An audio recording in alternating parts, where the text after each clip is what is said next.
Hey, this is Gilbert Escamilla, your humble host from Curious Journey, and recently I was asked by Russell Rush, who's a famous DJ here in San Antonio, to be part of his Haunted Tour Urban Legend special for Halloween.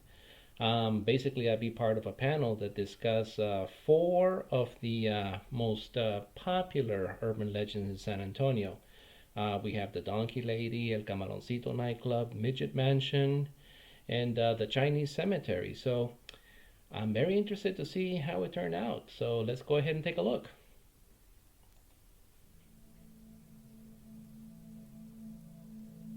Haunted Tour. In every city and town across America, there are stories that have been passed down from generation to generation without anyone knowing its origin.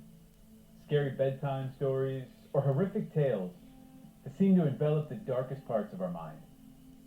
These stories, these urban legends, are many times so outrageous, we secretly want them all to be true.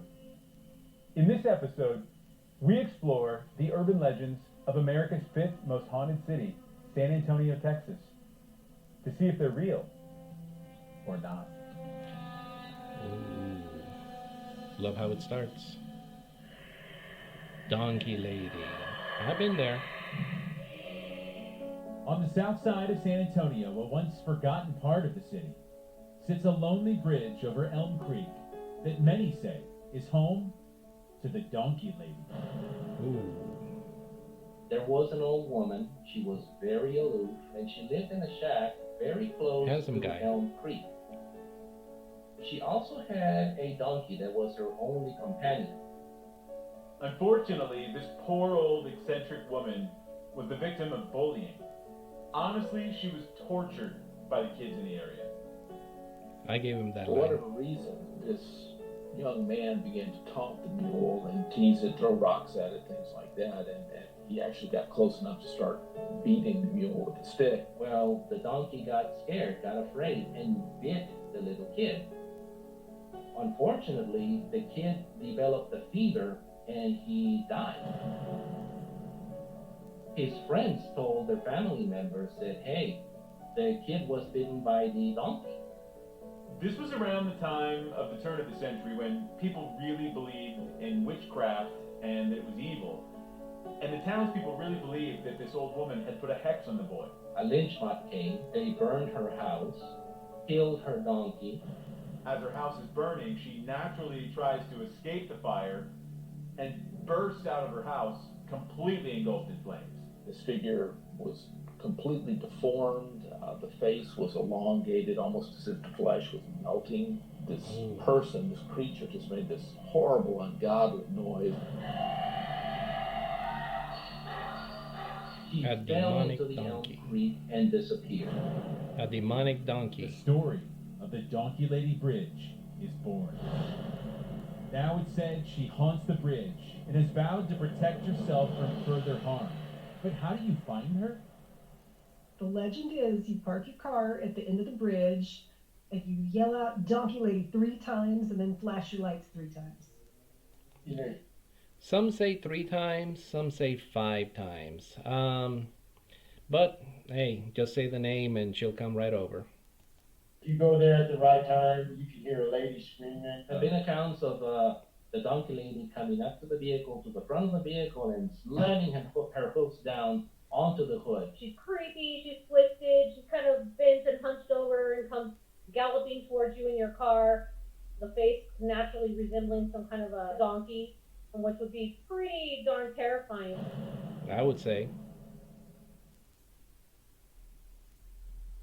So is the Donkey Lady real? And is this bridge haunted? Or is it a hoax? This one is really a part of San Antonio pop culture. Kids were always being told, you better behave or the Donkey Lady's gonna get you. The Donkey Lady's almost become an unofficial mascot of San Antonio. I mean, Yep. there's t-shirts dedicated to her, there's Fiesta medals.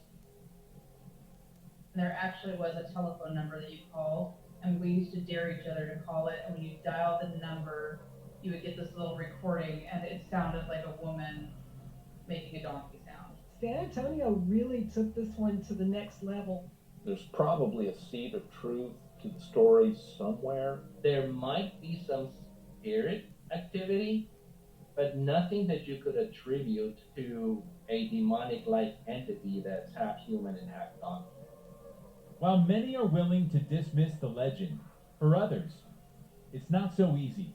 I had a really bizarre experience on the bridge. I was doing an EVP session with two other investigators, and all of a sudden I had trouble breathing, and the two other investigators, and I realized that you could see my breath, but you couldn't see theirs. It was like something entered my body.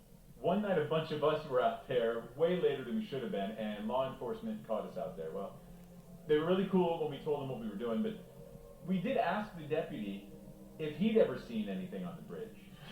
And he said, yeah, he sees people all the time. And he'll either stop or go and turn back around, which is not enough time for anybody to go anywhere. And he said the people disappeared. I don't think it's haunted by a donkey, but I think the area is pretty thick, as are most places that have been inhabited for long periods of time. On this one, I have to say, Donkey Lady Bridge is haunted. Well, I'm not sure about that. I mean, the place is pretty creepy. If you've ever been out there, that's one thing that you notice, that there's no lights at all. All you hear is just the river, the water on the river, and maybe a few possums and some other critters, scurrying about. It is a very spooky place, so I don't know. I've never been there. I've been there twice at night with a friend, and we've only been there about maybe 20, 30 minutes, and that was enough for us. So, hey, let me know if you do have a Fiesta medal for the Donkey Lady. Where did you get it? I've been looking for them, so let me know. Okay, next up we have Midget Mansion. Wow. People on the north side of San Antonio, Texas, have long been telling stories about a place of grandeur known as Midget Mansion. Midget Mansion has always been one of those stories that, people talk quietly about. Back in this time period, San Antonio was full of these big, amazing mansions all over town. Look, this mansion is so legit, I definitely would have hosted some parties there. Well, the story of Midget Mansion is based around a family of little people. This family moves to San Antonio due to the father's business, and the father, who was a little person, buys this incredible mansion. They basically built up his business. Things initially went well, to the point where the father hired servants. Unfortunately, he got into a situation to where his business weren't doing all that great. This was during the height of the Great Depression. But he blamed his business failures on people mocking him because of his stature. Yep. He started being more aggressive. He blamed everyone for his failures, even thought his servants were mocking him behind his back, so he decided to punish them. It said that he hired all average-sized servants and made them live in quarters half their size. He wanted his servants to go ahead and suffer like he was suffering, to know what it felt like to be a little person. Mm-hmm. One night, he just lost it. He took his wife, he killed her, he went upstairs to where the children were, the two daughters, killed them, stuffed them in a closet. He killed them all.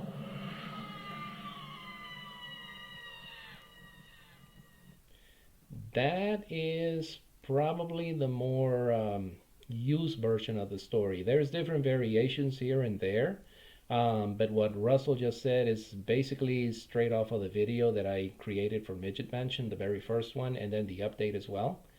And I got a little bit of backlash over the location of the mansion itself, but let's take a look. Let's continue. But then at that point, the servants had enough. They basically just went into the house, ransacked it. The servants burned the entire mansion to the ground. I mean, this is the stuff horror movies are made of. The property was abandoned and just became a party spot for kids. The kids that would go out there and party claimed that these cherubs, which were about the size of little people, would come to life and chase after them. That must have been some good stuff that they were on. After the murders, the police were there like nonstop. Not from the partying there, but from the neighbors hearing just constant screaming.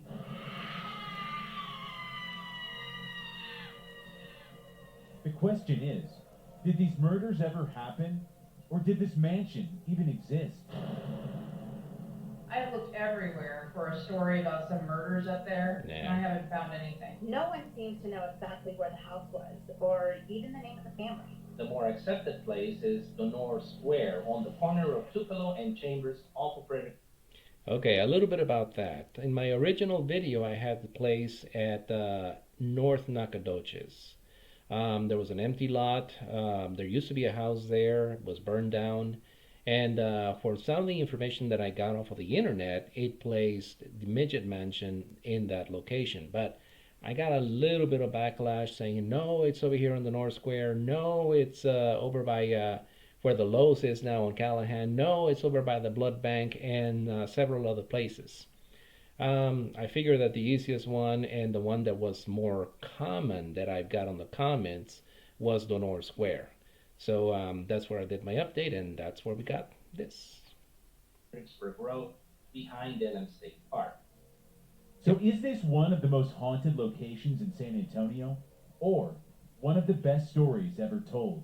A family who lived there claims that while the mansion was gorgeous and the demise was sad, there was never any little people that lived there. The reality is probably is something that somebody started. I mean, this was back in the 20s and 30s. If you remember, that's when the Wizard of Oz came out. Wizard of Oz. Little people. It makes you wonder if these little people-sized cherubs are what gave the place its name. You know, I could see all these kids coming to party at this place and not having a clue what the place is called. And they see these little cherubs over there, and they're like, oh yeah, hey, you know, let's meet at Midget Mansion. In my opinion, I think that the story of Midget Mansion was a hoax.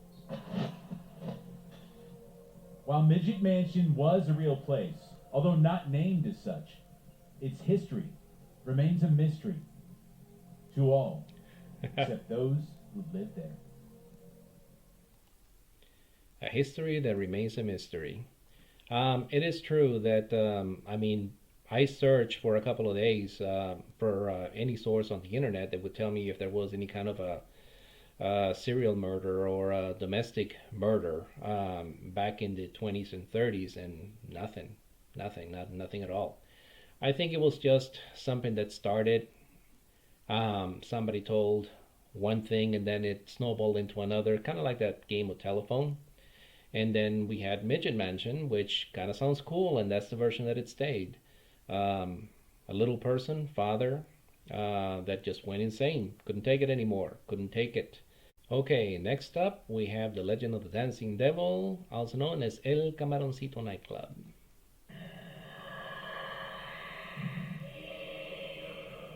Many say urban legends exist to teach us something.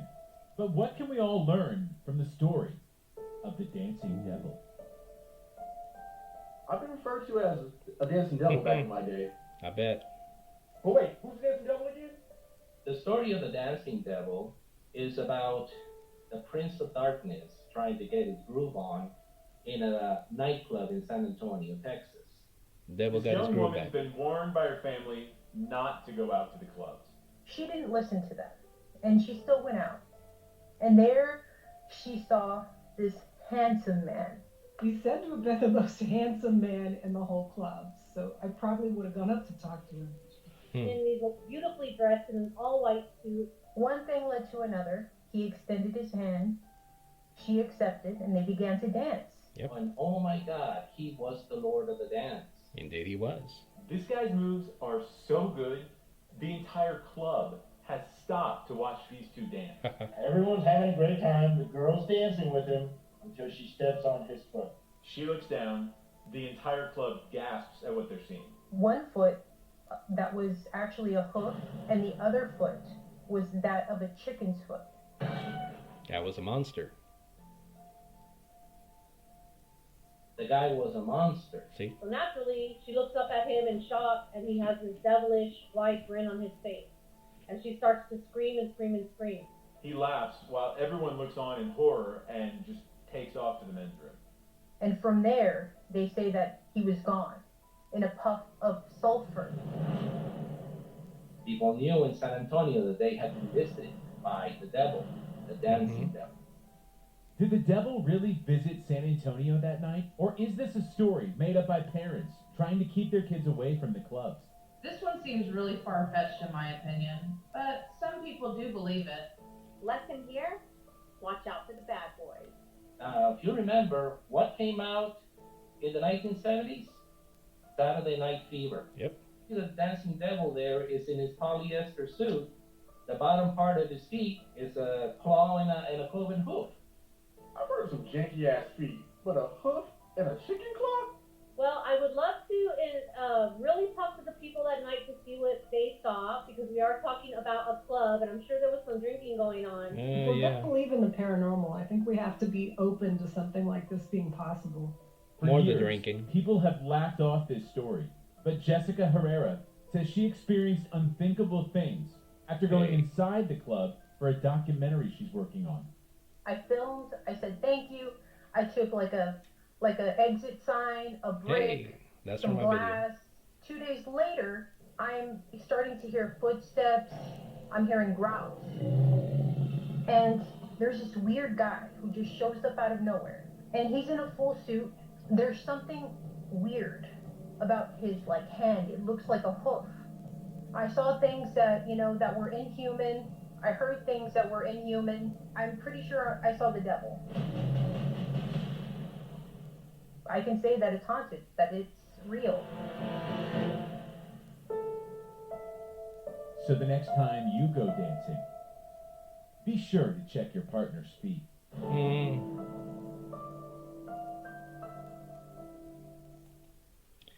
Yes, on this one I also had to do an update because I had heard about the story when I was in middle school, and then later when I, a little more grown up, I tried to figure out where the actual location was. Looked up on the internet, talked to a few people, and again, in the original video, I got the location wrong. I was close though, I was across the street, and that's when I did the update. And the videos, the shots that you see up here on this video is shots that I took from the building itself once I found it. So it's pretty cool that he incorporated that into the video along with the narrative that I created on the video itself. Okay, and next up we got the Chinese graveyard. Let's take a look.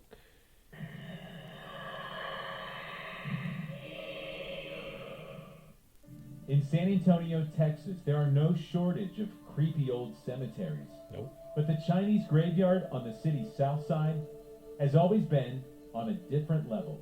Of all the places I visited in that particular area, that was probably one of the ones that was kind of the most eerie and spooky. That's just down the road from my house where I grew up. This is a very small cemetery. It kind of almost looks like a dirt road going off into kind of a wooded area.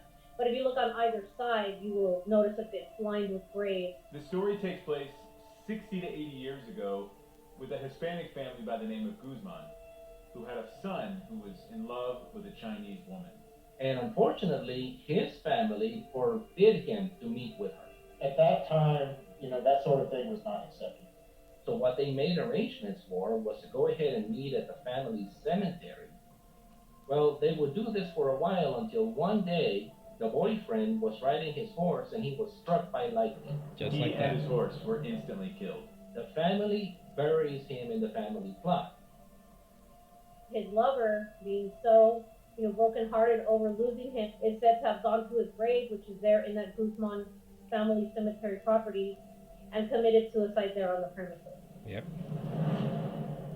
The family, they really kind of felt responsible for what had happened, so they decided to bury her in their family plot as well. Hence the Loma China Cemetery, what we now call the Chinese graveyard. It's said that if you go out there at night, you pull up to the gate, turn your car off, roll the windows down, and flash your lights 5 times, you'll start to see things.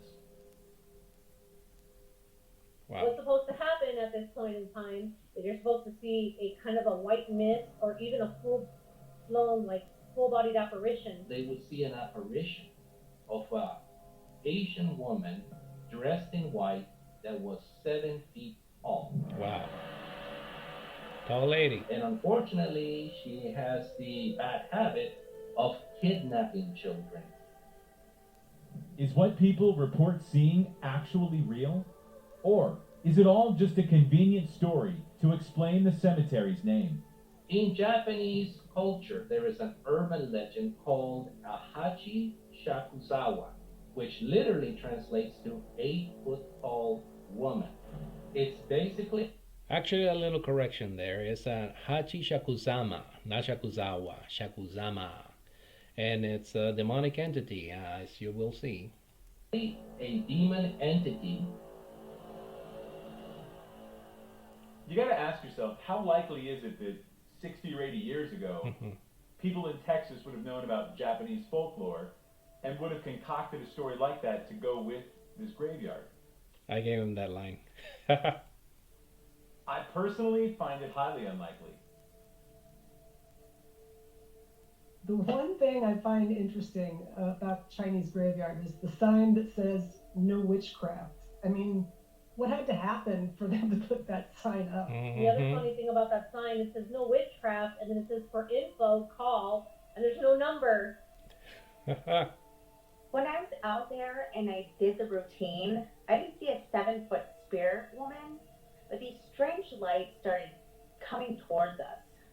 I've been out there before and done it. We didn't see anything, but we heard plenty and got the hell out of there. I think that there is something there. I don't know what's out there, but there's just been too many people who have reported seeing and experiencing the same things for decades.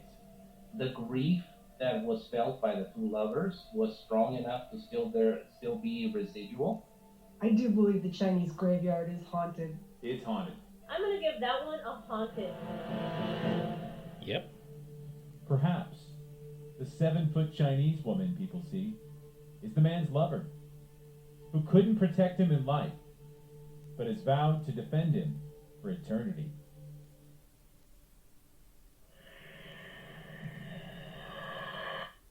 Incidentally, I gave him that line, that's straight off of my video. Protect him for eternity.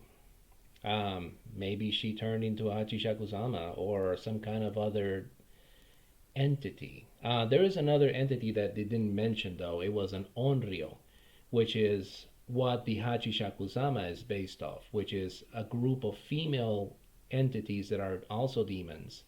Women that were wronged in life and came back as demons, either to seek revenge or to try and correct a wrong. And it was very interesting creating this video because I looked a little bit into the not just Chinese folklore but Japanese, Asian overall to try to create the video, and it was very interesting. So let's go ahead and finish it up. Let's see how he's gonna wrap it up because this was the last one. It's crazy to think that at some place, sometime, someone told these stories for the very first time. The only question is, how much has changed since then? One thing is for certain. No matter what you believe, you're going to tell someone these stories. And the tale goes on. That is true. And there you have it. Thank you to Mr. Rush for reaching out to me and letting me be part of his Halloween special. It was a lot of fun to do. It was a really cool thing. I have all 4 of these stories and a whole lot more in my YouTube channel, and a lot more coming in for the next year. So you all be safe. Have a happy new year, and I'll see you all soon. Bye bye now.